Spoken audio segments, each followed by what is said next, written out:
ગાંધીનગર વિદ્યા સમીક્ષા કેન્દ્ર ખાતે ટેટ 1 ઉમેદવારો છે તે જોવા મળ્યા છે। પ્રોવિઝનલ મેરિટ લિસ્ટ જાહેર કરવામાં આવે તેવી ઉગ્ર માંગ કરવામાં આવી છે। તો 11,000 વિદ્યા સહાયકોની કાયમી ભરતી અંગે પણ મોટી રજૂઆત કરવામાં આવી છે। 1 એપ્રિલે જાહેરનામું, 15 થી 24 એપ્રિલે ફોર્મ અને 3 માસ વીત્યા છતાં ભરતી પ્રક્રિયા ठप જોવા મળી છે। પ્રક્રિયા આગળ ન વધતા ઉમેદવારોમાં ભારે રોષ જોવા મળ્યો। તો વિદ્યા સમીક્ષા કેન્દ્ર પર વિરોધ સાથે આંદોલન પણ કરવામાં આવ્યું છે। મેરિટ લિસ્ટ જાહેર નહીં થાય તો ઉગ્ર આંદોલનની ચીમકી પણ આપવામાં આવી છે।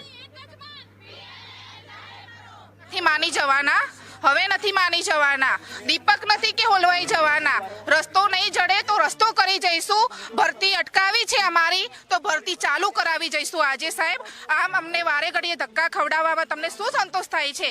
ત્યાં અંતરિયાળ ગામડાઓમાં, અંતરિયાળ જિલ્લાઓમાં વર્ગખંડો સૂના છે, ત્યાં બાળકો અમારી રાહ જોઈ રહ્યા છે, તો તમને શું અંતરિયાળ ગામડાઓમાં રસ નથી, ગરીબ બાળકોમાં રસ નથી કે અમારા જેવા ઉમેદવારોને તમે આ રીતે હતાશ કરી અને અમારી ભરતી અટકાવી રાખી છે? તો સાહેબ સત્વરે અમારી ભરતી જાહેર કરો અને અમારું જે પ્રોવિઝનલ મેરિટ લિસ્ટ છે એ એક જ અઠવાડિયામાં જાહેર કરી અને અમારી ભરતી ચાલુ કરી અને સત્વરે પૂરી કરવામાં આવે, બસ એક જ માંગ છે।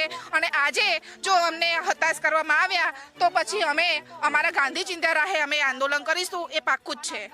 PLM પ્રોવિઝનલ મેરિટ લિસ્ટ અમારું જે છે, ભરતી પ્રક્રિયાના બધા જ તબક્કાઓ પૂર્ણ થઈ ગયા છે, ફક્ત પ્રોવિઝનલ મેરિટ લિસ્ટ જાહેર કરવાનું બાકી છે। તો આ લોકો શું કામ પ્રોવિઝનલ મેરિટ લિસ્ટ જાહેર નથી કરતા?